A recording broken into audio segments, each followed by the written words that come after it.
Hello, good evening all.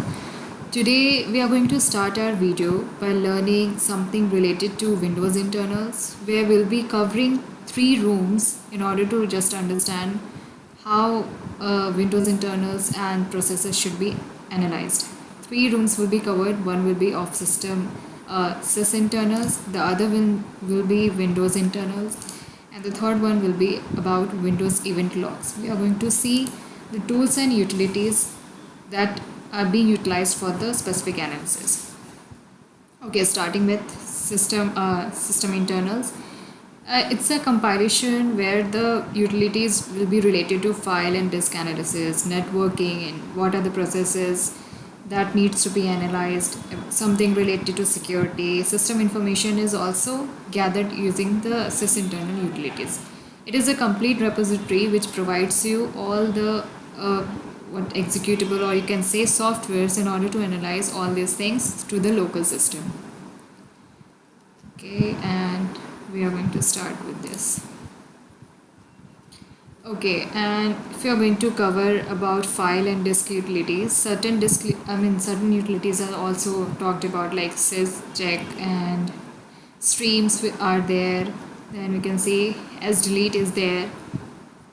And for the network utilities, we have sysinternals like TCP view that is going to provide you some analysis related to the network connections that the malicious software might be doing, or even we can look at the benign files in order to just understand how the network connection has been taken from the local system to the internet or over the internet. The other tools can be also talked about is resource monitor for network utilities. Then for process utilities, we are going to look at Autoruns, which can also be used by malicious attackers in order to create persistence. Whatever persistence which has been created after that was conducted into the local system, Autoruns is the sysinternal utilities that can detect the same thing. Proc means it is going to analyze the dump of the memory analysis.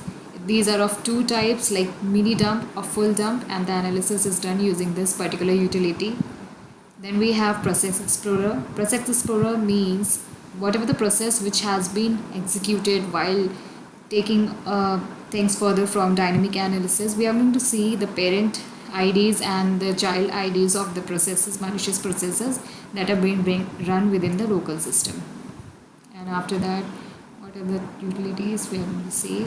Okay, process monitor. It is also used in order to analyze processes or malicious software related to in terms of registry analysis, network process, and file analysis as well. Okay, this is the another tool for the same thing, PSTX. It is some kind of executable utility for the same perspective. Then for security utilities, we have Sysmon, which is considered as a Windows system service and a device driver that is also used for the monitoring and log system activity to the Windows event log.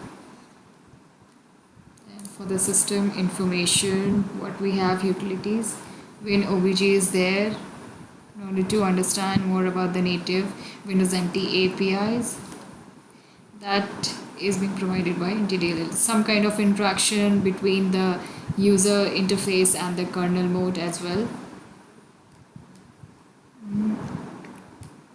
Okay, I think that's all for this particular room. If you have the access to try admin, please do try this particular room. It really helps you understand how the things are analyzed in Windows system and the applications within the Windows environment. Then we are going to look at the Windows internals.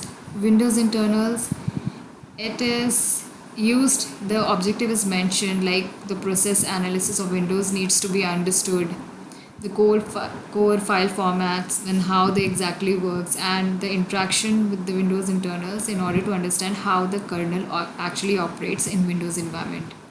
So this is the main motive. And in this particular room, processes, threads, virtual memory, DLL, portable executable format, and how the Windows internals actually interact. This is the thing that has been provided. In the process, the tools which has been used exactly. Okay, three things has been used, like process hacker, process explorer, procmon has been used in order to analyze.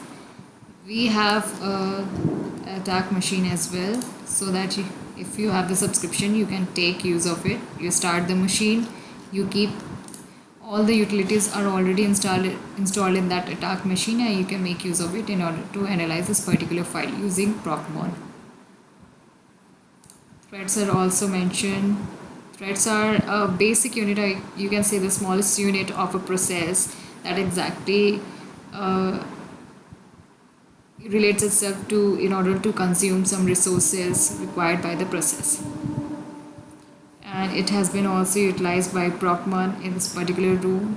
Then the room has talked about virtual memories, like the physical memory that we have in our system, and within the virtual machines we have many guest operating systems. So all the guest operating systems definitely require some virtual memory, and the malicious softwares also utilize two major things like virtual memory and the size of the raw data. These two things are the important parameter that definitely an analyst should look at.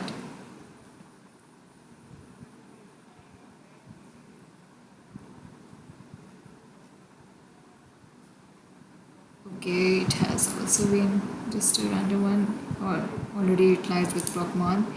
Then the DLLs can be considered as a library that contains the code and the data that can be used by more than one program at the same time. Like suppose the JDK library is being utilized by some Java developing platform like Eclipse and some other software or tools like Burp Suite. Both of these things does utilize DLLs of JDK.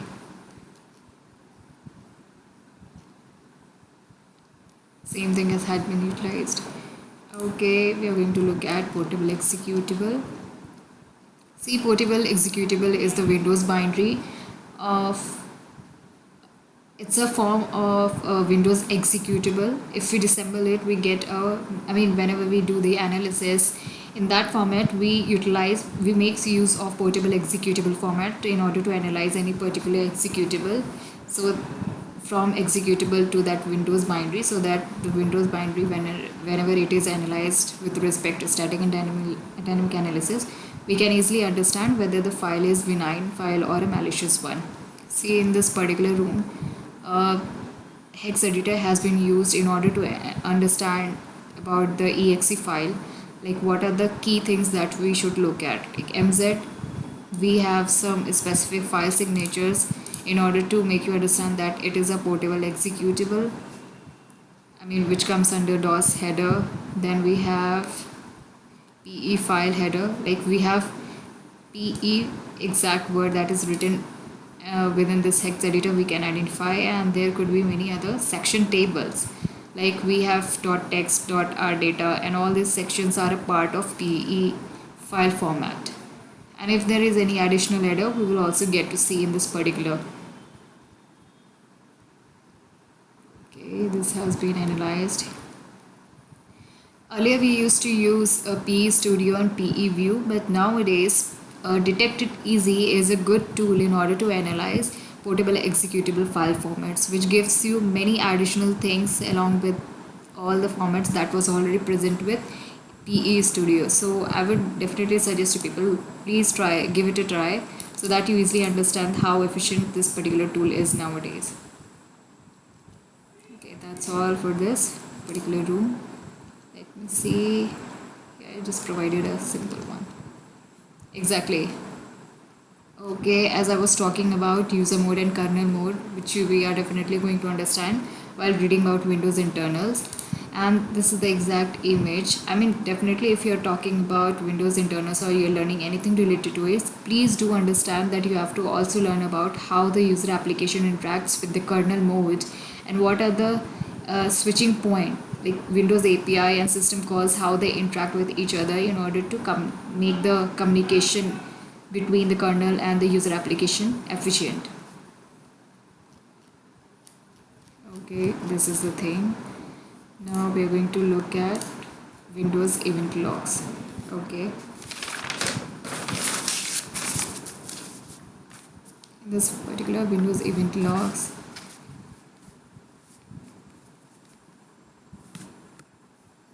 got it. Okay. Okay, as it is mentioned, Windows is not the operating system that uses the logging system. Okay, no. Okay, on the Linux system, it is describing as the logging system is called syslog. But when we talk about Windows, the Windows logging system is called Windows event logs. So it is extremely important that whatever logs which has been created within the Windows environment, we are going to understand it from the term of Windows event logs.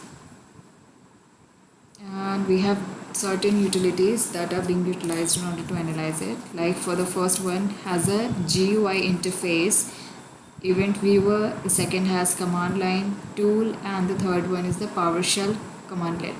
Okay, so first we are going to understand about event viewer, that what exactly, I'm going to show you all the images whatever it has been written over here.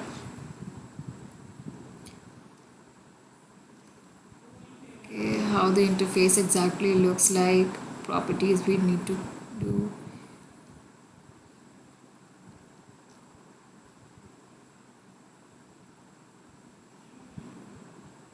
Okay, here are some few options which are in the event viewer.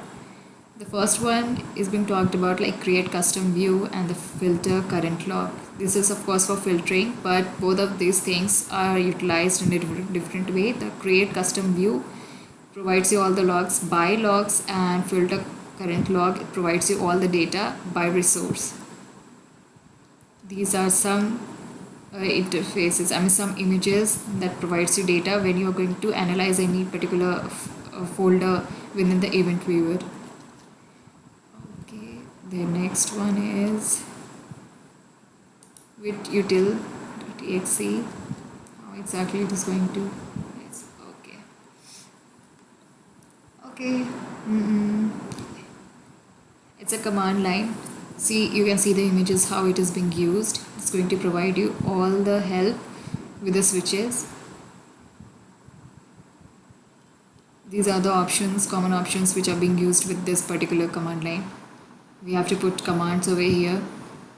As you can see, QE is also mentioned, and I've solved this particular task. Okay, get when event, which is another PowerShell script. Examine the Windows event logs. Okay, get events from event log on the local or the remote computers. Okay.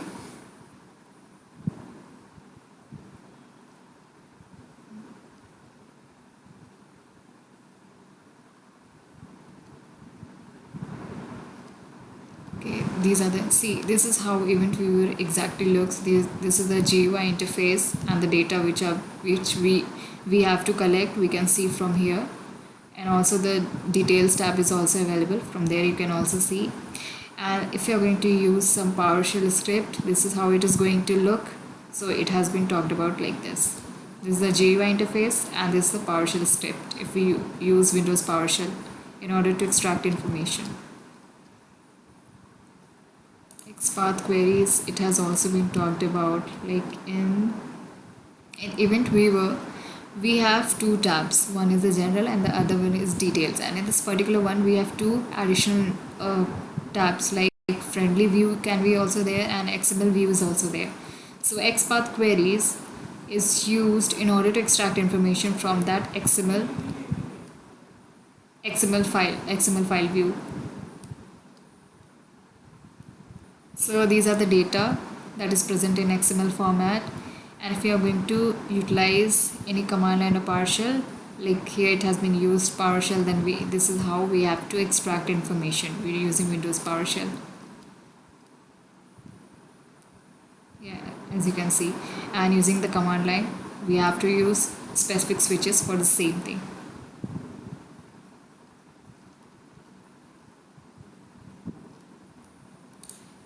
Okay, event IDs. What is being talked about over here?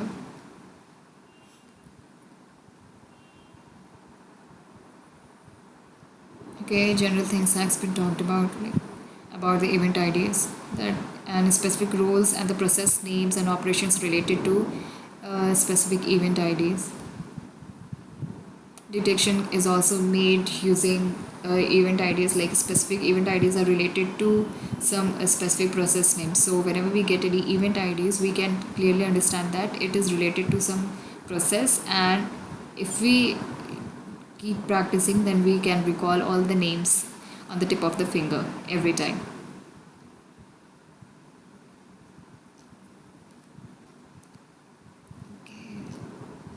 Okay, that's all for today. And just a bonus tip, like I want to share some OSINT URL from where you can get many other additional things like other OSINT frameworks and resources, some additional details related to APT as well.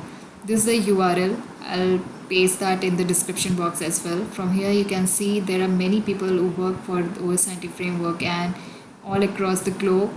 From here you can see additional informations. Toolboxes are also there. Block roles are also there. So there are many things related to OSINT. Those who are interested in OSINT can take a look at this particular URL. You have to just type in URL OSINT framework.de, and this is the same page that is going to reload.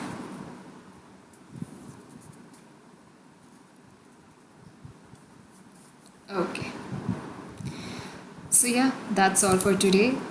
Thanks for today's video. Please like and subscribe, and if you have any other videos for suggestions, please provide that in the comment box, as I will surely try to produce some related videos for the same. Thank you. Have a great day.